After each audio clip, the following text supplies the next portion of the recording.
Hello, dear learners, and at OUS to attend our televised sessions concerning the English syllabus. Today, our subject is the origins and development of the English language. This is by John Aligo. Well, this book is sizable. It is this book, but it is easygoing, by the way. It is very big in size, but still you can trace it line by line. You can go through it easily. It is easygoing anyway. If you need the software, you can just visit this site www.cengage.com, just to have it in software. But if you need it hardware, you will take it this size. So, what is this book all about? The origins and developments of English language. This book is about, or focuses on facts about language. First, it focuses on facts about language, English language actually. It focuses on the internal history of English language. To go a bit deeper, it focuses on the internal part or history of English language. Well, the first 3 chapters in this book, the first 3 chapters treating language in general, as well as pronunciation and orthography. So the first 3 chapters can be squeezed and summarized in this. It traces what? Treated the language in general, and it is pronunciation, how it is pronounced, how it is said, and the orthography of the present day English. How is it written to some extent? The succeeding chapters, the following chapters, are the heart of the book. The following 6 chapters are the heart of the book. They are tracing the history of language from prehistoric Indo-European days through Old English, Middle English, and modern and current or present day English. Well, luckily we are going to take 6 chapters. These are examined. The other 6 chapters are just for your coursework. So just concentrate on the first 6 chapters. So, and the final 3 chapters, yes, of the book deal with the vocabulary, the lexes, the words, and the meaning we get from these words, and the making and borrowing of words, how we make words. Well, words actually are coined and created, like pens and pencils. We make pen and pencils. Likewise, words are made. Just let us take 2 examples of words that are made. The word news, write it on a paper, please. Yes, how can we spell it? N-E-W-S. Well, what is the source and the origin of this word? Can you tell me? The origin and source of this word. We are studying the origin of and the development of English language. Well, it is made of the 4 directions. This word is made from the 4 directions. That is the 4 directions. Yes, see the word and tell me the 4 directions. N for north, E for east, W for west, and S for south. This is how words are made. Yeah, they have occasions. They have occasion to be made. If we think of a school, write it. A school, S-C-H-O-O-L.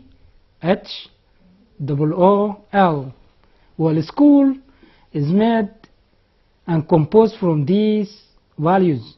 S for social, C for cooperative, H for honest, the first O for obedient, the second O for original, and the L stands for loyal. So a school is supposed to cater for these values and to equip the kids with these values, not just to give them academic studies and academic knowledge, to impart knowledge. It imparts these values. Well, this is how words are made and borrowed. Yes, chapter 1. Let us focus on chapter 1 of this book. Well, chapter 1 centers on the remarkable history of English. English has a remarkable history, of course, English language. First, this language is seen as a speech. English language is seen as a speech of non-civilized tribes. This is the first point that we can say about English language. It is noticed as a speech. It is not written form. A speech of what? Non-civilized tribes in the continent. When we say the continent, we mean Europe. Yeah. It is the language of non-civilized people in Europe. All, yes, along the North Sea. All people along the North Sea speak this language. But perhaps there might be an early history than this. There might be an early history than this history of language to be seen as a language or a speech of non-civilized tribes. But in spite of all this, English language is spread all over the world. It is an international language. It is spoken everywhere, to the extent that it becomes a lingua franca. Write this word, a lingua franca. A-L-I-N-G-U-A.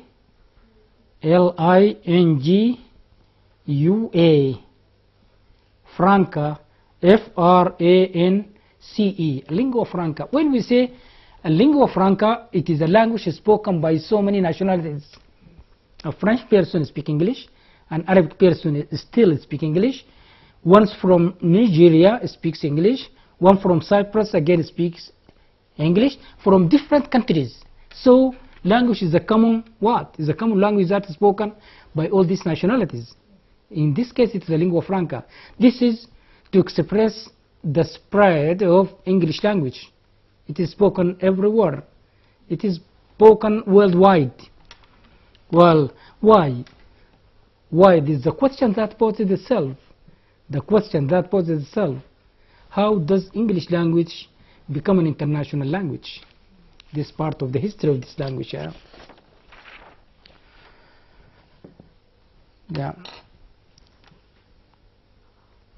Yeah, there is a radical change in English language, of course, if we trace it. Since it started up to this day, up to the present day, there is radical change. This is radical change. We trace it from these characteristics of a language. First, a language is usually uniquely human. No language is spoken by other creatures. When we say a language, it means it is a human activity. It is a human activity. All the human beings, yes, speak the language. If we exclude parrots, there are type of birds that if you dictate them words, they can imitate you. They speak the language, but it's a kind of imitation. It is not their own creation. They cannot compose a language of their own automatically, yes. So, one linguist, one expert in the language by name Lewis Thomas, wrote lines. I'm going to read these lines and let us focus on the speciality of these lines concerning language. He said, or he wrote, "The gift of language is the single human trait that marks us all genetically, setting us apart from the rest of life. Language is like nest building or hive making. The universal and biologically specific activity of human beings. So this is what is written by Lewis Thomas. He explained life as genetically inherited. We inherit it genetically. It is innate, we're born with it. It is like nest building, and it is like hive making. So human being compose their language like that, like a bird makes its nest, or like a bee makes its hive. So it is made, it is learned, and it is biologically specific activity of human beings. It is solely human beings. It is solely human beings. Human beings only speak languages. It is biologically. Yeah. So this focuses on the ability of learnability of language. Languages can be learned. We can squeeze it like that. Languages can be learned because they are like nests. We build them. Like beehives, we can make them. We come a bit nearer to our focus and objective. How can we define language? I'll ask you a question. How can you define languages? Being a student of master, how can you define a language? What is a language?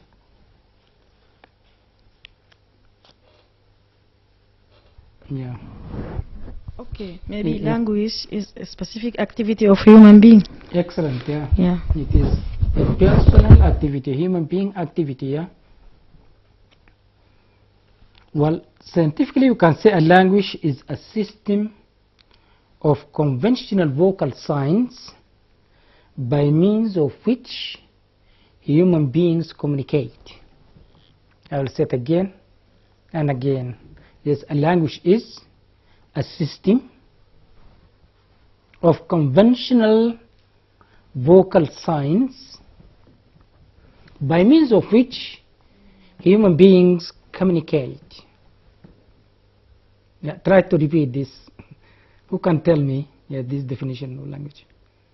Language is a system of conventional signs or vocal signs by means of which human beings communicate. Yeah. So the most important word in this definition, system. How can you explain system? The system is the whole part of the parts, the whole frame of the parts.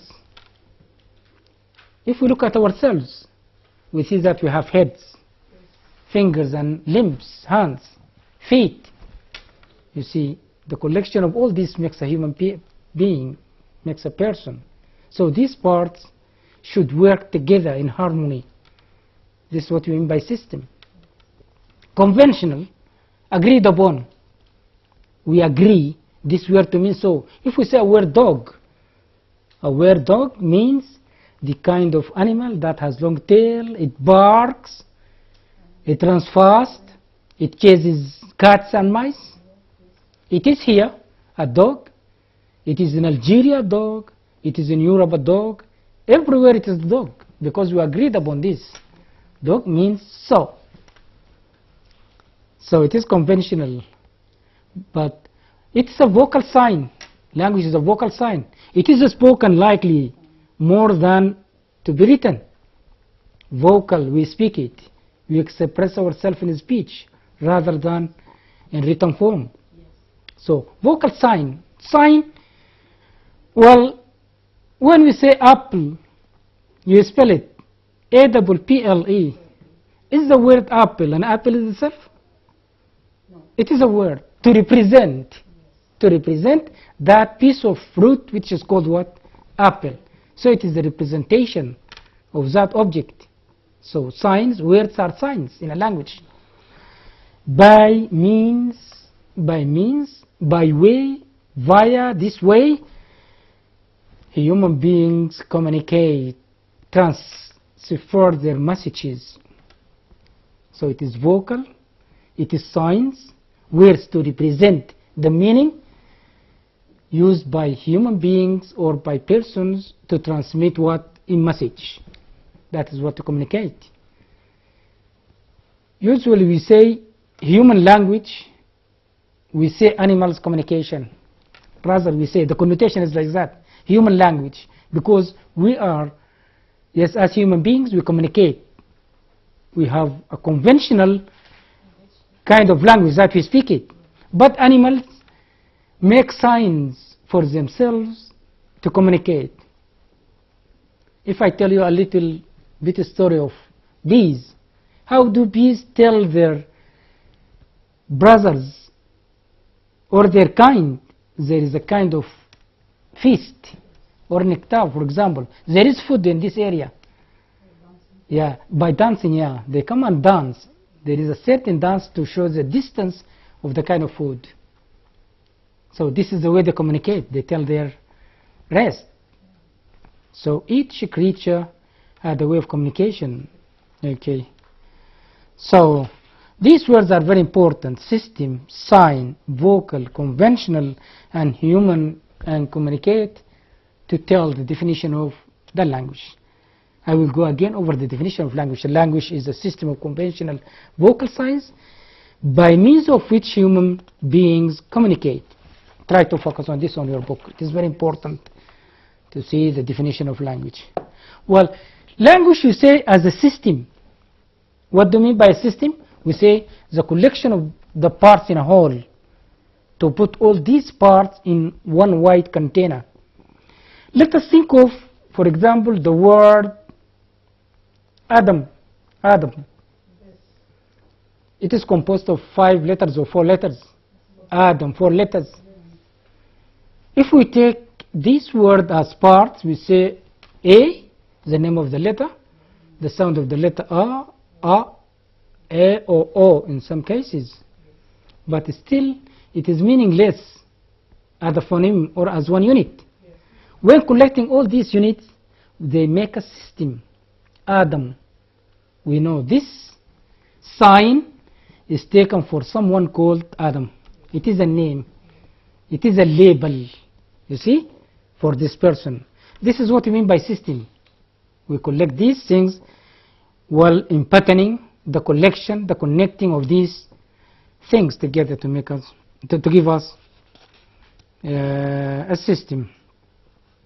So phonemes are unitless, are meaningless units, while words are meaningful what? Units. Well, we come a bit later. If we think of the phonemes MB, words in English that end in these letters MB, like limb, climb, tomb, dump. You see? Well, all these words have African roots. We never find a word in English that begins with this combination of letters. We say MB. There is no word in English. These have African roots. That is how words are collected. Let us come a bit just nearer to the history of English, the origin of English. So English language is actually collected from all languages of the world, to the extent that one of the writers said it is a bastard language. This one English expert said English language is a bastard. Try to write it. A bastard. A-B-S-T-A-R-D. A bastard language. A bastard language, that means has no origin, has no exact origin. Usually this word is used for human. We say a bastard person, he has no known fathers. His father is unknown. Okay, so this language becomes like that. Well, of course, the system of language is greater than just combination of letters. There is a combination of vocabulary, grammatical rules, morphosyntax. These are all systems. If we talk about the system of the language, you find this heading in the book, language as system. This is what we mean by system, you see? Combination of letters, words, sentences, paragraphs, grammar, the grammar that control all these building. This is what we mean by what? The system of language. Try to focus on it. Well, if we think of grammar, we focus on grammar, how grammar works within a language. Yeah. The rules that govern, to use this word here and not here. We say mild weather. Mild weather. But we say gentle breeze. Gentle breeze. Mild, of course, and gentle mean the same. But we never use gentle with weather. We say mild weather, while gentle breeze. This is what we call collocation. What we call collocation, words that move together. When you say wide range, wide range. So these words usually go together. And grammatical signals. Grammatical signals.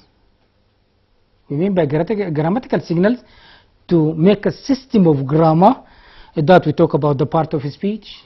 We have nouns, we have verbs, adverbs, adjectives. These all are systems. All these are systems. And the concord agreement between the verb and the subject. We say the bird sings. The bird sings. But when we say birds, the bird sings. The birds sing. You see? When it is plural, there is no S with the verb. When it is singular, there is S with the verb. So this is what we call concord or agreement between the subject and the verb. Subject-verb agreement. Also in grammar we have the word order. The word order. Well, I will tell you 3 different sentences. Tell me which one is correct.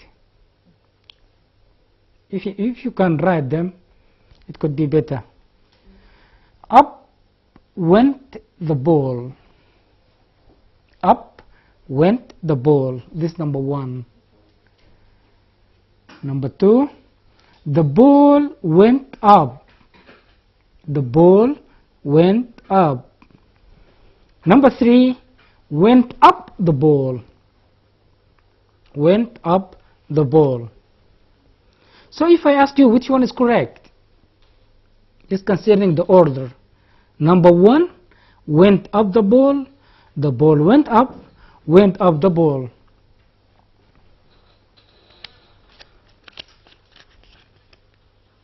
Yeah.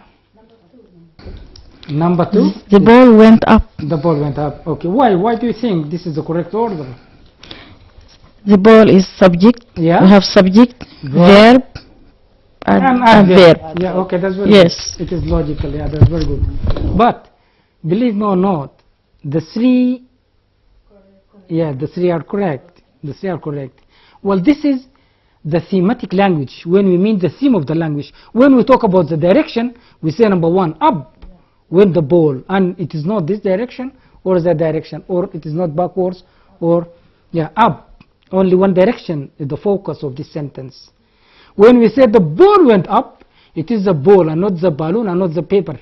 It is the subject here, the theme of the sentence. While went up the ball, we mean the action. Yeah. The action, the ball went up. The actions that happened here, the ball went up. It didn't fly. It didn't pass. Okay? So, the theme of the sentence, the subject of the sentence, will tell us which order that we follow to compose the sentence. That's very good, yeah? Okay. We have still the function of words of grammar. The function of words. When we say, there is one book here. There is one book here. Is there any book here? You see, we have 2 different things. A statement and a question. And what we call prosodic signals. We have prosodic signals. We have prosodic signals. Signals such as the pitch of the sound and the stress and tempo. These are needed in the language. They make the language pinpointing, the pitch, the accent of your voice. It makes a difference. Really, when we say, we come here since 3 o'clock, really? It is not like really. Really, some people, well, some people study well and study hard. Really, some people study hard. You see the difference between this real and that really? So the pitch of your sound, the intonation makes the difference in pinpointing the language. Yeah. Language as science. This is another subtitle. Language as science. Yeah, you make it like that. I'm focusing on the main points of the book. Language as science. What do you mean by this? So language, the words, it stands for objects. When we say a pen, you see? P-E-N or P-E-N. Phonemes, 3 phonemes. When we compose them together, we make a system, a word, pen. This pen, which you write, it stands for this object. So it is a sign. The word pen is a sign for this object, which we call a pen. Okay? The word book. The word book is a sign for this object, which is called a book. So this is what we mean by sign. Even morphemes in a word could be considered a sign. When we say teach, this is a sign for the verb, which it means handling a class for the learners. When we add er, teacher, it becomes a person who teaches. So morphemes again could be taken as signs. And etymology, E-T-Y-M-O-L-O-G-Y.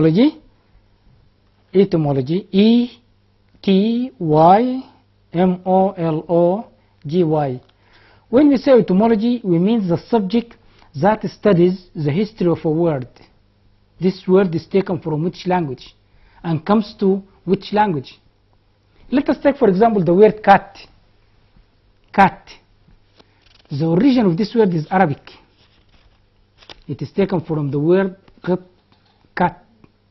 Cat is taken from Arabic word, yeah. So the origin of this word is Arabic. So the etymology which studied this word is what? Yeah, says it is history in Arabic. Magazine. Yes, which language is taken from the word magazine? Arabic, yeah. It is taken from makhazin. Makhazin. Yeah. Asl, the origin of the word is like that, makhazin. Magazine. Magazine, you see? This is the way how words are borrowed. Like what we do ourselves in real life. We borrow some money from those who have money on them. Give me as 50 pounds. I will hand it back someday, okay? So it is the way that words are borrowed like items. If we think of the etymology of words, let us take this word, loo. Loo. L-O-O. This is the first word is given to a WC. A WC. I'm going to the loo. Loo. Then it is changed to WC. WC. Water cycle or water cloist. Now WC is changed to toilet.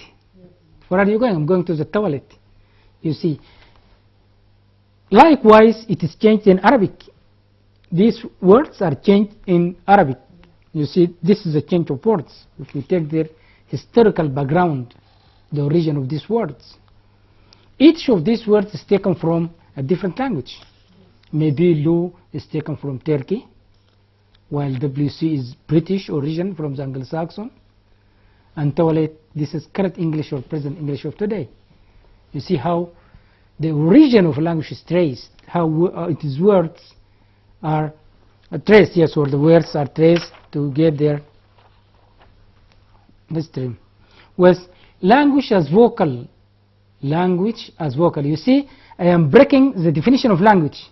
Language as system, language as science, language as vocal. So, mainly language is spoken rather than written. Even it started earlier. Even if we focus on newborn infants, they come out to the world with cries. A newborn child or infant, when comes to this world, we say it because it is not known whether a boy or a girl. You see, it comes with cries. So this kind of spoken language. This is a kind of spoken language. But still, it cannot come in a word because his vocal organs, the vocal tract cannot shape a word. Very weak organs, you see, to shape a word. But still it is a kind of language. Well, to give you a history of the written language and spoken language, language is spoken 100,000 years ago. Languages are spoken, or a language is spoken 100 years ago. While the written history of a language is dated back to 5,000 years back. 5,000 years back, the written form of the language appeared to seem. So, language is actually oral or vocal activity. Subtitle, when I say subtitle, I mean another title, you see. Yes, subtitle. Writing and speech. Writing and speech, yeah. Well, we said that the language is mainly spoken.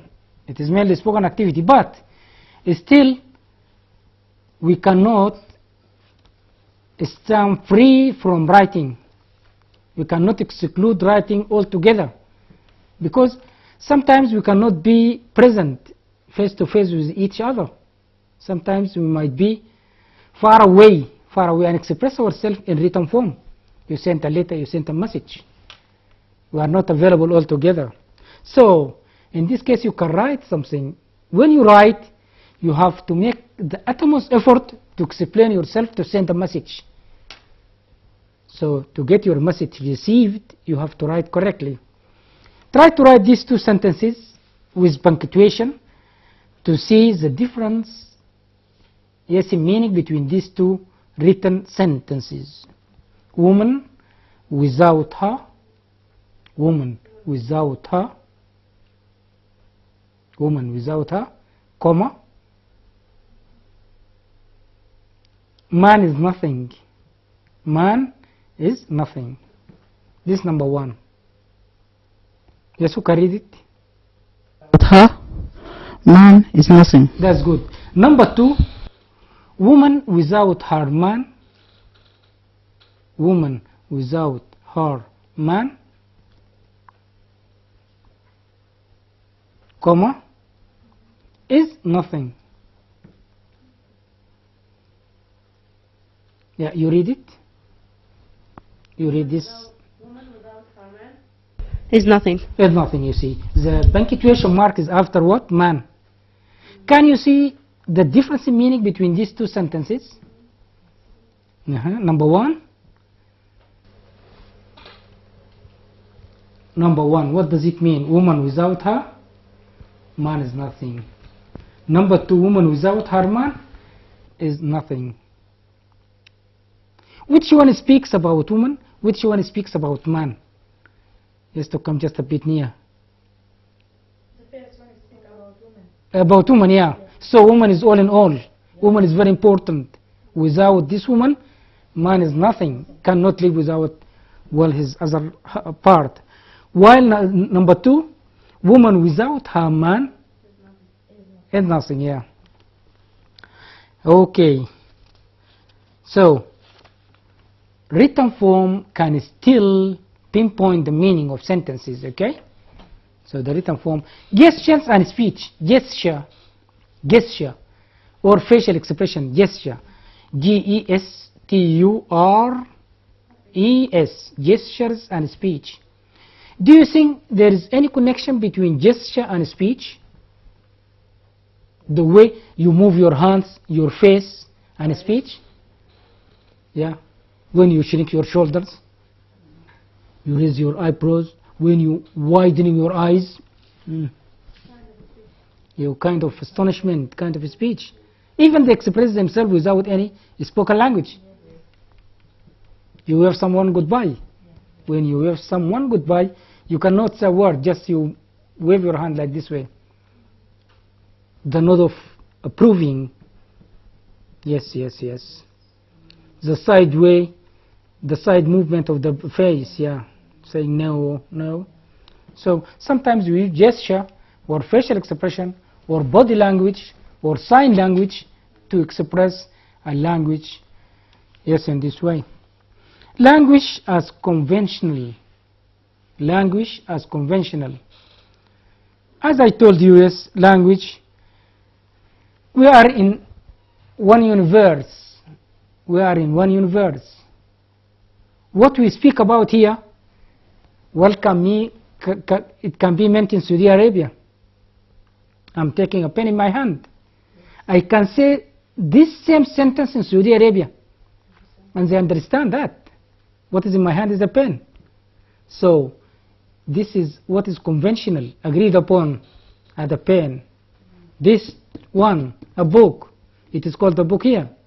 When you go to Nigeria, we call it something else, or a book is still we call it a book. So this is something conventional. There is agreement between the words. So language change. Language change. Try to write these all titles or subtitles. They are very important. Language change. Well, do language change? Do languages change? I'm asking you. Yeah. Can you think of a change and tell me? Can you think of any change in a language and tell me? Do they change their vocabulary? Yeah. A word with one meaning and this meaning change to another meaning. I'm telling you. Okay. Yeah. The word quick. The word quick. We can spell it, okay? Yeah. This word, when it is first coined, it is used to mean alive. Alive. Is your father quick? It is the same as saying, now, is your father alive? Is not dead? This is the very meaning cited or set for the word quick. By the time it is changed to mean what? Fast. Do you run fast? Yes, I run quickly usually, I run quickly. He's a quick runner. He's a quick runner. This one change. Again, the word promise. Well, in the past you say, I'm not coming, I have a promise. You see, now they say I have a date. I'm not coming, I have a date. Yeah, I have a date. Promise, well, is said to the clouds in the sky. Well, today it is going to rain. Why? Because the sky is full of promise. I see that the sky is full of promise. You see how this change happened there? Yes. The word totally changed its meaning to another meaning. So language are on the move. A language usually is on the move, changes. It is organic, like human beings, like persons. They change. They grow fat, they grow green, they go gray, they become old. So words like that.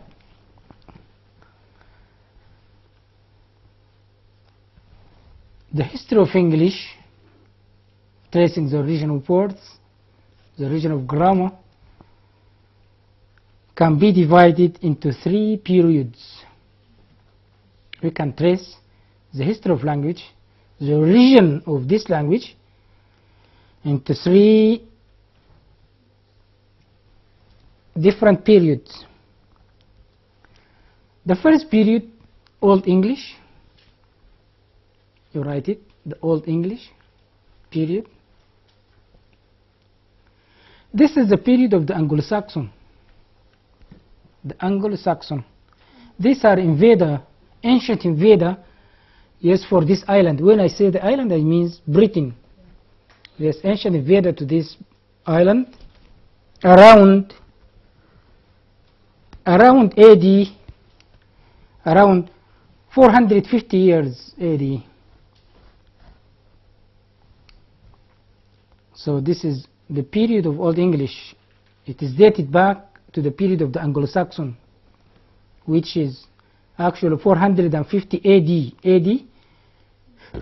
AD, after the birth of, after the death of the Christ, to 1100 to 1100. This is the period of the Old English. And Middle English, approximately from 1100 years to 1500 years. This is a period of what? Middle English. And then comes Modern English period, the Modern English period. This is our period. Since about 150 years ago, up to now, till now. And the dividing line actually, the change in the language, the change of the nature of the language. If we think back of Shakespeare day, he usually writes thou art, Thou, and art, A-R-T, to mean what? You are, yeah. This is what is called a change in this language. Yeah. The notion of linguistic corruption. This is subtitle, a subtitle, yeah. The notion, the idea, means the idea of linguistic corruption.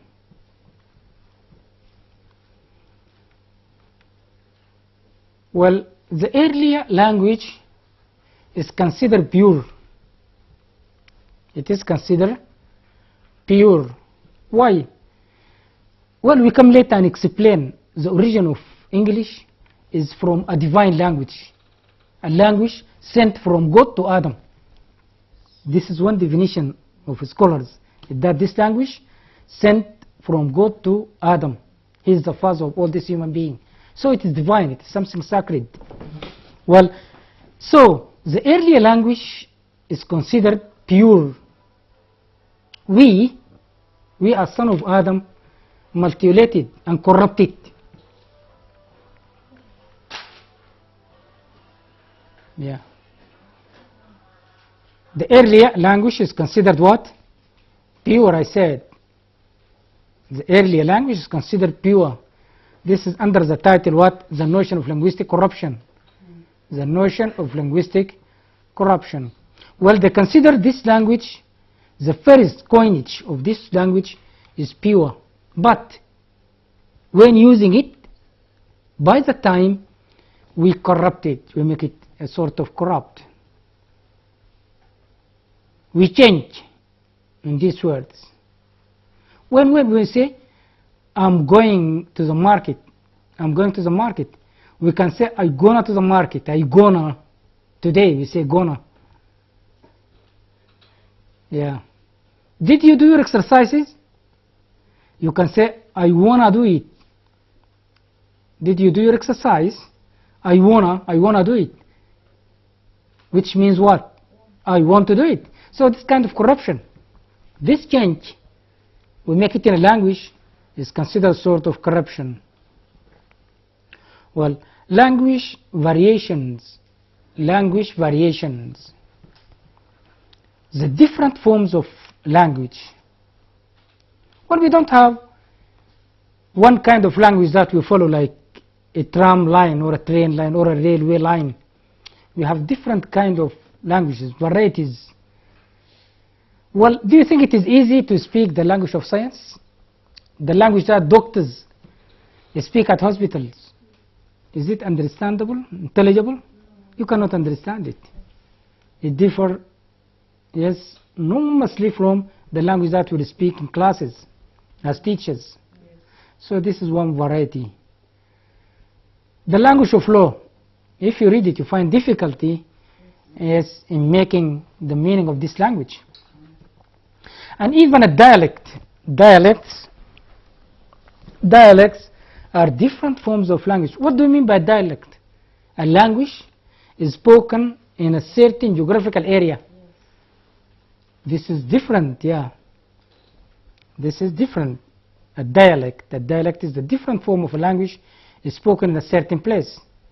If we take an example from Sudanese dialects, we all speak Arabic. But in Marawi, do you think the Arabic in Marawi like the Arabic in Khartoum?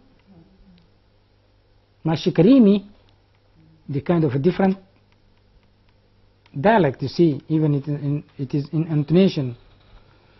And idiolect, we have also idiolect, that is spelled I-D-I-O-L-E-C-T. Idiolect is the difference between the language that is spoken by two persons. We speak English, but the way May speaks is different from Dar es Salaam speaks. They speak differently, you see. So two persons but they speak this same language differently. This we call it idiolects. And we have register. A register is a form of language used for a particular purpose. For example, in postcard language we say, having a wonderful time. Yes, wish you were here. You write to someone on a postcard, having a wonderful time. That means we have a wonderful time. Wish you were here. And even in email, writing, and messages now today, this book can say with this email English. You see, the language written for emails is a little bit different from the language you speak or write today. Today it is changed completely. You can find C, Y, O. These are three different letters, but it is a sentence on its own. It is a sentence on its own. C, U, online. You see, these three letters stand for these words. C, U, online. Each letter stands for something. So now this represents today's language, current language of today. You see, since we trace it from the history, origin of English, that some 100 years back, and now we are in the second millennium, 2000 and something, you see, the language is was almost or ultimately changed. Okay, the correctness and acceptability. The correctness and acceptability. So we stop here, and hopefully that will continue tomorrow. I hope that you may come to attend these classes, and I wish those who are outside Khartoum could contact us on the telephone set for them at the studio. If you have queries, questions, you can ask me one question or two questions before we close this lecture. And tomorrow our meeting is from 3 to 5. Hopefully that we come and finish all the book together. Yeah. So if you have queries and questions, try to ask me. Yeah. Sorry? Register. A register is a language, a kind of language that is used for a certain purpose. For a certain purpose. For example, we are making a farewelling party. What kind of language that we use in a farewelling party? We prepare words to say at the farewelling party, okay? Is there any difference between dialect and accent? A dialect and accent, yes, there is a big difference. Yes, a dialect is a kind of words. For example, in Port Sudan, you can say, I'm going to a kharsin, to eat, yes, a certain kind of food. Kharsin is a jargon. This word is known by people at Port Sudan. But an accent is the intonation that you say. For example, if someone from Nigeria comes and say, he wants to say information, he say information, information. The way he pronounced the word, yeah. Yes, I asked a question about the original of the English language. Yeah, the origin of English language. Actually, English has no origin, but we can trace it back. We can trace it back to some 100 years ago, Yeah, we can trace it. And there is a complete change concerning words, concerning grammar, concerning the pronunciation. So a bit of change here and there until we come to today's origin. So we didn't finish this, but we continue.